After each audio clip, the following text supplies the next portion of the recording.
ஜெயா தொலைக்காட்சி நேயர்களுக்கு காலை வணக்கம். காலை மலர் நிகழ்ச்சியில் தெரிந்ததும் தெரியாததுங்கிற நம்முடைய பகுதியில் நாள்தோறும் பல புதிய தகவல்களை தெரிஞ்சிட்ருக்கோம். அந்த வகையில் நாம் பார்க்க போகிறது தேர்தல் மை அழியாமல் இருப்பதன் காரணம். தேர்தல் இல்லையா, இந்தியா ஒரு மிகப்பெரிய ஒரு ஜனநாயக நாடு. அதில் மக்களுக்கு இருக்கக்கூடிய மிகப்பெரிய ஒரு சக்தியே வாக்களிக்கிற உரிமை. மக்கள் தங்களுக்கு பிடித்த ஒரு அரசாங்கத்தை அமைப்பதற்காக தங்களுடைய வேட்பாளர்களில் யாரை வெற்றி வேட்பாளர் ஆக்கணும் அப்படிங்கிறத முடிவு செய்கிறதே ஜனநாயக திருவிழா அப்படின்னு அழைக்கப்படக்கூடிய தேர்தல் பெருவிழா. இந்த தேர்தலில் பயன்படுத்தக்கூடிய அந்த மை எல்லாருமே பார்த்தீங்கன்னா நான் வாக்களிச்சிட்டேன் அப்படின்னு சொல்லி எல்லாருமே ஸ்டேட்டஸ் வைக்கிறத நீங்கள் பார்த்துருப்பீங்க. ஆனால் அந்த மையே அழியாமல் இருக்குது. அது ஏன் அப்படி இருக்குது, எதற்காக அந்த விசேஷமான அந்த மை தயாரிக்கப்படுது அப்படிங்கிறது தான் இன்றைக்கி நாம் தெரிஞ்சுக்க போகிறோம். தேர்தலில் வாக்களிக்க போகும்போது பார்த்திங்கன்னா அந்த தேர்தல் நடத்தக்கூடிய அந்த அலுவலர்களில் ஒருத்தர் என்ன பண்ணுவாங்கன்னா, ஒரு ஊதா நிறத்தில் ஒரு மை இருக்கும். அதை வாக்களிக்க வந்திருக்கக்கூடிய வாக்காளருடைய இடது கையில் உள்ள ஆள்காட்டி விரலில் வைப்பாங்க. அதுவும் அந்த சதையும் நகமும் சேர்ந்த பகுதியில் ஒரு கோடு மாதிரி போடுவாங்க.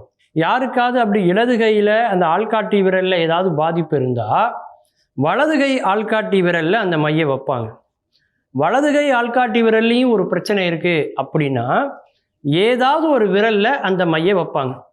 விரல்களே இல்லை ஒருத்தருக்கு அப்படின்னா அவங்களுடைய வலது தோள்பட்டையிலையோ அல்லது இடது தோள்பட்டையிலையோ வைக்கணும் அப்படின்னு மை வைக்கிறதுல பல விதிமுறைகளை தேர்தல் ஆணையம் நம்முடைய இந்திய சட்ட அமைச்சகமும் வகுத்து நமக்கு கொடுத்துருக்காங்க.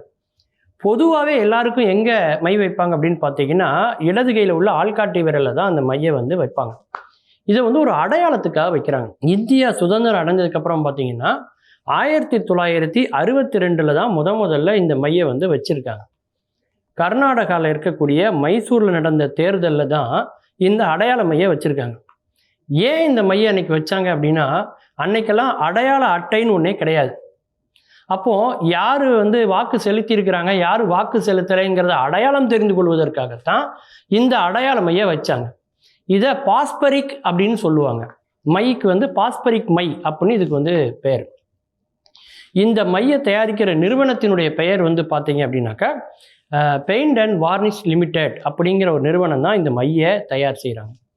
அவங்க இந்தியாவில் நடக்கிற தேர்தலுக்கு மட்டும் இல்லைங்க, 25 நாடுகளில் நடக்கக்கூடிய எல்லா தேர்தல்களுக்கும் இந்தியாவிலேருந்து இந்த கம்பெனியிலேருந்து தான் உலகம் முழுக்க மை சப்ளை செய்யப்பட்டு வருது. இந்த நிறுவனத்தினுடைய மை எப்படி தயாரிக்கிறாங்கங்கிறது இன்னைக்கு வரைக்கும் ஒரு ரகசியமாகவே வச்சுருக்காங்க. இந்த நிறுவனத்தோட நம்முடைய தேர்தல் ஆணையம், மத்திய சட்ட அமைச்சகம் இவங்க சேர்ந்து ஒரு ஒப்பந்தம் போட்டிருக்காங்க.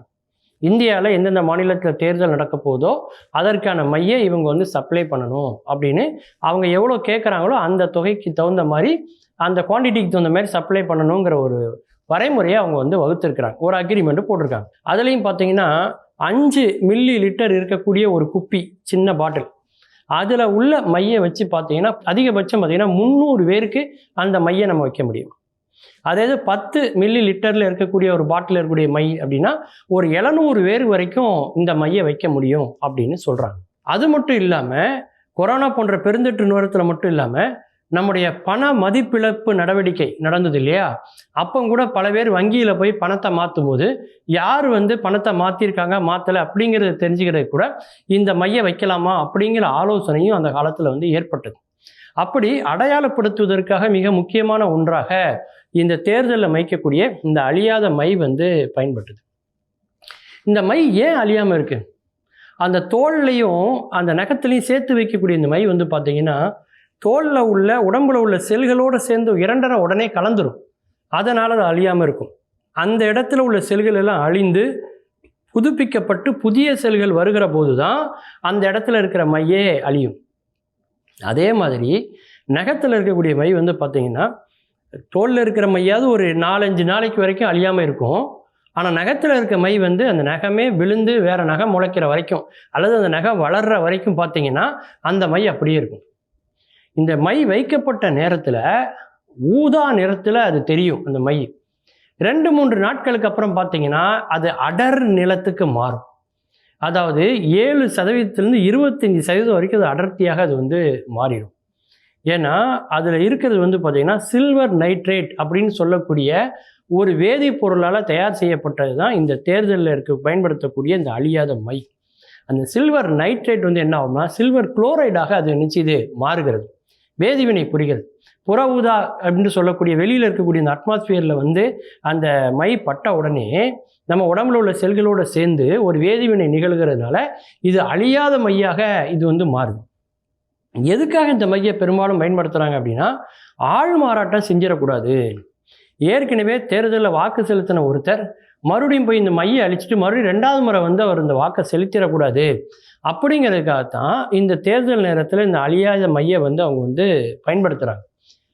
சரியான வாக்காளர்களை வந்து நம்ம வந்து இனம் கண்டு அவர்களுக்கான வாக்குரிமையை பேண வேண்டும். வேறு ஒருவர் வாக்கு செலுத்துவதன் மூலமாக இந்திய குடிமகன் ஒருவருடைய வாக்கு செலுத்தக்கூடிய உரிமை பறி போய் விடுகிறது. அப்படிங்கிறதுக்காகத்தான் அதை தடுக்கணும், இந்த முறைகேடு எதுவுமே தேர்தல் நேரத்தில் நடக்கக்கூடாது அப்படிங்கிறதுக்காகத்தான் இந்த மின்னணு வாக்குப்பதிவு என்று என்னதான் நம்ம முன்னேறி போனாலும் பழைய காலத்தில் உள்ள சில விஷயங்களை நம்ம இன்னைக்கு பின்பற்ற வேண்டியதாக இருக்குது. அப்படி ஒன்று தான் அழியாத மை. மீண்டும் பல புதிய தகவல்களோடு, அதில் அறியப்படாத பக்கங்களோடு உங்களை சந்திக்கிறேன். நன்றி, வணக்கம்.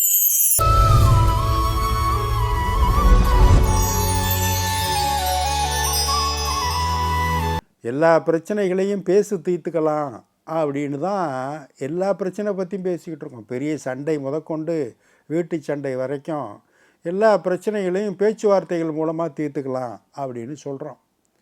ஆனால் என்ன இதில் ஒரு பியூட்டின்னா, இந்த பிரச்சனைகளே பேச்சுவார்த்தைகள் மூலமாக தான் வருது. ஒருத்தருக்கு ஒருத்தர் இல்லாததையும் பொல்லாததையும் சொல்லி அவர் அதை சொல்லிட்டார், இவர் இதை சொல்லிட்டார், அந்த அம்மா அதை சொல்லிச்சு, இந்த அம்மா இதை சொல்லிச்சுன்னு எதையாவது இல்லாதும் பொல்லாதையும் சொல்லி பேச்சுவார்த்தைகள்னால தான் பிரச்சனைகளே வருது. அது எப்படி பேச்சுவார்த்தையின் மூலமாக தீர்த்துக்கிறது அப்படிங்கிறது பெரிய கேள்விக்குறி தான். அந்த காலத்துலலாம் பார்த்திங்கன்னா வீட்டில் ஒரு ஊர் சனம் உள்ளேயே உட்காந்துருக்கோம். ஒரு வீட்டில் கூட்டு குடும்ப வாழ்க்கை, அப்பா அம்மா மாமனார் மாமியார் மகன் மகள் மைத்துனன் மைத்துனி அப்புறம் சித்தப்பா பெரியப்பா மாமா அத்தை எல்லாம் கூட்டு குடும்ப வாழ்க்கை. ஒரு கதிரறுப்பு கூட்டமே அந்த வீட்டுக்குள்ளே இருக்கும். ஒரே சண்டையும் சச்சரவுமாக இருந்துச்சுன்னா யார் யார் கூட சண்டை போட்டால் எதுக்காக போட்டால் அப்படிங்கிறது தெரியாது. 2 பேரும் சத்தமாக பேசிக்கிட்டு இருந்தாங்கன்னா 3வது ஒருத்தர் வந்து அதை தீர்த்து வச்சுட்டு போயிடுவார். பிரச்சனைகள் எப்படி வருதுன்னு தெரியாது, போகிறதுன்னு தெரியாது. அதனால் பேச்சுக்கள் மோதிக்கொண்டு ஒரே ஒளிமயமாக இறைச்சல் மயமாக கூட வீடு இருக்கும், ஆனால் சந்தோஷமாக இருக்கும். இப்போ அப்படி இல்லை. புறாக்கூடு வாழ்க்கை, எல்லாம் அப்பார்ட்மெண்ட் சிஸ்டத்தில் வாழ்க்கை. அப்படியே ஒருத்தர் கணவன் மனைவி பிள்ளை குட்டிகள்லாம் பெரும்பாலும் அது வந்து ஸ்கூலுக்கு போயிடும், இல்லைன்னா டியூஷனுக்கு போயிடும். காலையிலேருந்து சாயந்தரம் வரைக்கும் ஒருத்தர் முகத்தை ஒருத்தர் பார்த்துக்கிட்டே இருக்கணும். இன்னும் சொல்ல போனால் கல்யாணம் ஆகி 2 வருஷம் 3 வருஷத்துக்கு எதையாவது பேசலாம். வீடு வாங்கலாமா, பிள்ளை பெறலாமா, அப்புறம் கார் வாங்கலாமா, ஏதாவது சொல்லலாம். எல்லாம் வாங்கின பிறகு உட்காந்து என்னத்தை பேசுகிறது? ஒருத்தர் மூஞ்சியை ஒருத்தர் பார்க்க என்ன ஆகும்னா கோபந்தான் வருது.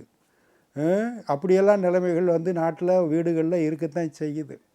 ஒருத்தர் பார்த்தார், ஒரு கணவர் மனைவி வந்து நின்னாங்கன்னாகவே சண்டை போடுறாங்க அப்படிங்கிற முடிவு எல்லாம் மீறி போயிடுச்சு. எப்போ பார்த்தாலும் சண்டைக்கு வந்துக்கிட்டே இருக்காங்களே, நான் என்ன பண்ணுறது? நேராக ஒரு டாக்டர்கிட்ட போனார், மனோதத்துவ டாக்டர்கிட்ட. இப்போ நான் என்ன பண்ணுறதுன்னு மட்டும் சொல்லுங்கள். நீங்கள் அந்த மருந்து சாப்பிடு, இந்த மருந்து சாப்பிடு, அதை கொடு இதை கொடுலாம் சொல்லக்கூடாது. என் மனைவி வந்தாங்கன்னாவே சண்டை போடுறாங்க, எனக்கு கோபம் வருது, வீடு பூரா சண்டையாக இருக்குது, அன்றைக்கு முழுவதும் சண்டை போட்டே கழிஞ்சு போகுது, என்ன பண்ணுறதுன்னு. எளிமையான மருந்து இருக்குது. மருந்துன்னா மாத்திரை மருந்து இல்லை, ஒரு செயல். அதை செஞ்சிங்கன்னா நீங்கள் வந்து சந்தோஷமாக இருக்கலாம் அப்படின்னு டாக்டர் சொன்னார். என்ன செய்யணும்? உங்கள் வீட்டுக்காரம்மா உங்கள் கூட சண்டை போடுறதுக்காக வேகமாக வர்றாங்கன்றதை நீங்கள் பார்த்தோன்னே புரிஞ்சுக்கலாம்ல? புரிஞ்சுக்கலாம். மெதுவாக எதையாவது பேசி ஆரம்பிப்பாங்க. ஆமாம், ஆரம்பிப்பாங்க. நீங்கள் என்ன பண்ணுங்கள், அந்த மாதிரி உங்கள் வீட்டுக்காரம்மா உங்களை நோக்கி வரும்போது நேராக கிச்சனுக்குள்ளே போங்க. 1 டம்ளர் தண்ணியை பிடிங்க, நல்ல தண்ணியாக, ஃபில்ட்ரு வாட்டராக கூட பிடிங்க. பிடிச்சி நல்லா வாயில் ஊற்றிங்க. ஊற்றிக்கிட்டு இப்படியே வச்சுருங்க. இப்படியே வச்சுருங்கன்னா அந்த வாயில் இருக்க தண்ணியை துப்பிடவும் கூடாது, முழுங்கிடவும் கூடாது. அப்படியே கொப்பளிக்கிற மாதிரி இப்படி வச்சுக்கோங்க. அது எவ்வளோ நேரம் டாக்டர் அப்படியே வச்சுருக்குதுன்னு வாயில் உப்புன்னு வச்சுக்கிட்டு அவன் கேட்டான். ஐயோ இப்போ நீ தண்ணி குடிக்கலையா, சும்மா சாதாரணமாக கேளுன்னு. அது எவ்வளோ நேரத்துக்கு அந்த தண்ணியை வச்சுருக்குது ட்ரீட்மெண்ட்டு கேட்குறார் கணவர். உடனே டாக்டர் சொல்கிறாரு, நீ வாயில் ஊற்றி வச்சுருக்கில்ல, அந்த அம்மா கோபமாக பேச ஆரம்பித்து எவ்வளோ நேரம் சண்டை போடுறாங்களோ அவ்வளோ நேரம் நீ வச்சுருக்கணும். அந்த ரூமை விட்டு போதும்னு அமைதியாகி கிளம்பிட்டாங்கன்னா அதுக்கு மேலே நீ துப்பிடலாம். அவங்க முன்னாடி நிற்கிற வரைக்கும், பேச்சு அடங்குற வரைக்கும், அவங்க அமைதியாகிற வரைக்கும் உன் வாயில் அந்த தண்ணி கொப்பளிச்ச மணிக்கே இருக்கணும். துப்பிடவும் கூடாது, முழுங்கிடவும் கூடாதுன்னு டாக்டர் சொல்லிட்டார். நீங்கள் பார்த்தீங்கன்னா ஆச்சரியம், 10 நாள் கழித்து டாக்டர் 10 நாள் கழித்து அந்த டாக்டரை பார்க்குறதுக்கு அந்த கணவர் வந்து நின்னார். பார்த்தா 10 வயசு குறைஞ்சி போச்சு. ஆனால் இளமையாக ரொம்ப தேங்க்ஸ் டாக்டர், உங்கள் வைத்தியம் சூப்பராக ஒர்க் பண்ணுது டாக்டர். அது என்ன தண்ணி வைத்தியம் பிரமாதமாக இருக்கே, தண்ணியை வாய்க்குள்ளே ஊற்றிக்கிட்டோன்னா அது என்ன மேஜிக் நடக்குது, எப்படி அவங்க கோபத்தை விட்டுடுறாங்க, அப்படியாக்கும் இப்படியாக்கும் நீ கேள்வி கேட்டான். அதெல்லாம் ஒன்றும் இல்லை, நீ தண்ணியை ஊற்றிக்கிட்டதுனால, வாய்க்குள்ளே வச்சுக்கிட்டதுனால உனக்கு பேச்சு வராது, பேச முடியாது. அதுக்கு தான் அதுக்கு ஒரு அரெஸ்ட் வாரண்ட்டு மாதிரி கொடுத்துட்றோம் தண்ணியில். அப்படியே இருந்தன்னா அவங்க என்ன பேசினாலும் நீ பேச மாட்ட. எதிராளி பேச்சு இல்லைன்னு வச்சுக்க, சுவாரஸ்யம் இல்லாமல் போயிடும் சண்டையில். அதனால் அவங்க அமைதியாகி போயிடுவாங்க. அப்படியே இந்த மனுஷங்கிட்ட எப்போ போனாலும் தண்ணியை ஊற்றிக்கிட்டு நிற்கிறான் அப்படின்னு சொல்லிட்டு அந்த அம்மா உங்ககிட்ட வம்புக்கே வரமாட்டாங்க. நீ மகிழ்ச்சியாக இருக்கலாம். இதுதான் வாட்டர் ட்ரீட்மெண்ட்டு அப்படின்னார். நல்ல ட்ரீட்மெண்ட்டில் பழகி பார்ப்போம், செஞ்சு பார்ப்போம். அடுத்த ஒரு நிகழ்வில் சந்திப்போம். இந்த நாள் இனிய நாளாக அமைய நல்வாழ்த்துக்கள். வணக்கம்.